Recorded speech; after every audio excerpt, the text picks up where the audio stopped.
In his first address to a joint session of Congress in his second term, President Donald Trump distorted the facts on fraud, immigration, aid to Ukraine, the economy, autism, and more.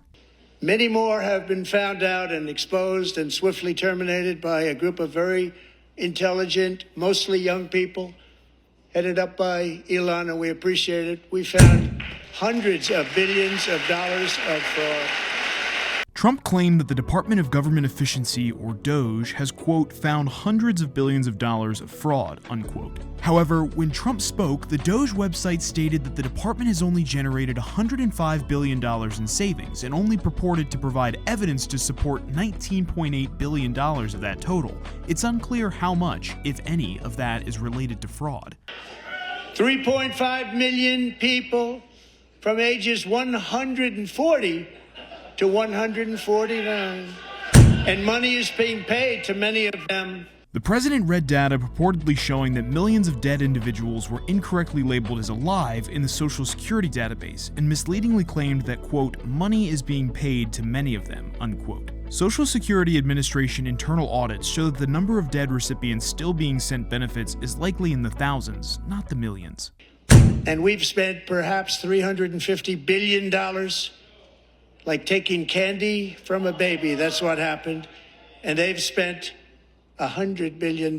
What a difference that is. In talking about aid to support Ukraine's defense against Russia's invasion, Trump inflated U.S. aid by about double when he claimed that the U.S. has, quote, spent perhaps $350 billion, unquote, and he wrongly claimed Europe had spent only $100 billion.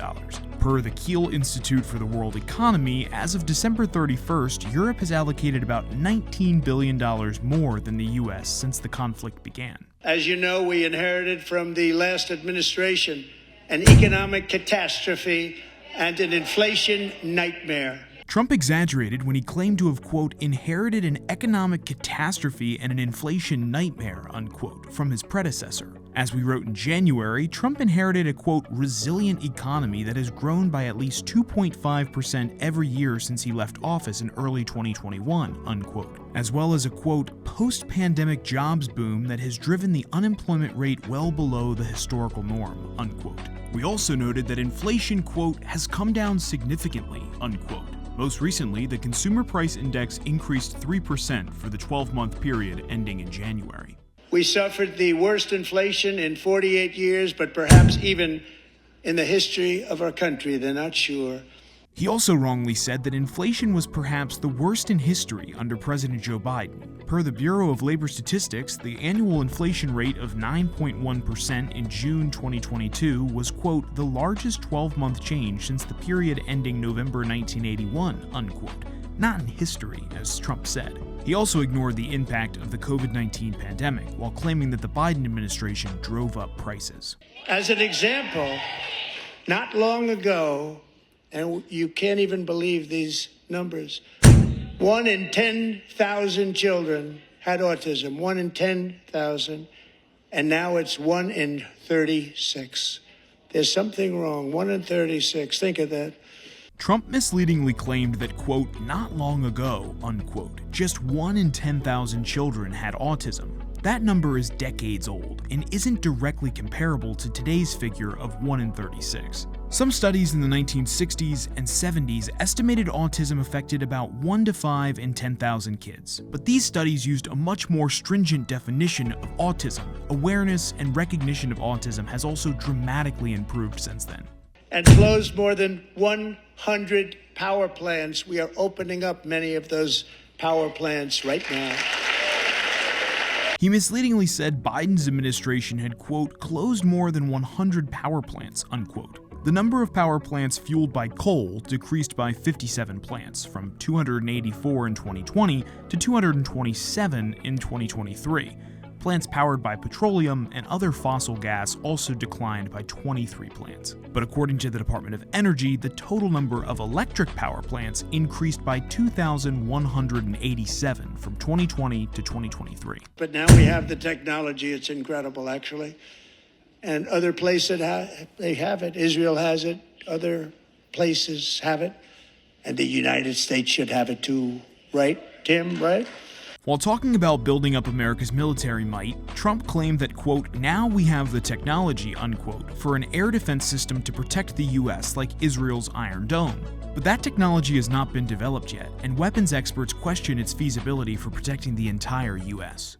Over the past 4 years, 21 million people poured into the United States. Many of them were murderers, human traffickers, gang members, and other criminals from the streets of dangerous cities all throughout the world. Trump repeated many inaccurate claims on illegal immigration, including the exaggeration that under Biden, quote, 21 million people poured into the United States, unquote. That is double the total number of people caught trying to enter the country illegally, 7.3 million, which includes repeat attempts, those who came to legal ports of entry without authorization to enter, 1.2 million, and the estimated number who evaded capture, 2 million. Mexico and Canada. But we have very large deficits with both of them. But even more importantly, they've allowed fentanyl to come into our country at levels never seen before. The president misleadingly lumped Canada in with Mexico as a significant source of fentanyl in the U.S., claiming those countries have, quote, allowed fentanyl to come into our country at levels never seen before, unquote. Less than 1% of fentanyl seized by border officials comes through Canada. As you've heard me say many times, we have more liquid gold under our feet than any nation on earth. And by far. In pushing for more oil and natural gas drilling, Trump again falsely claimed that, quote, we have more liquid gold under our feet, unquote, than all other nations. The Brookings Institution has noted that while, quote, estimating reserves is an inexact science and methodologies differ, unquote, the U.S. generally ranks between 9th and 11th in the world in the size of its crude oil reserves, and it ranks 4th or 5th in recoverable natural gas reserves. But it was built at tremendous cost of American blood and treasure. 38,000 workers died building the Panama Canal. He repeated the false claim that 38,000 American lives were lost during construction of the Panama Canal. About 7,600 people died during the more than decade-long American phase of the construction of the Panama Canal, which started in 1904, and fewer than 1,000 of them were Americans. He also wrongly suggested that Panama had ceded control of the canal to China. You can read our full story now, available at our website, factcheck.org.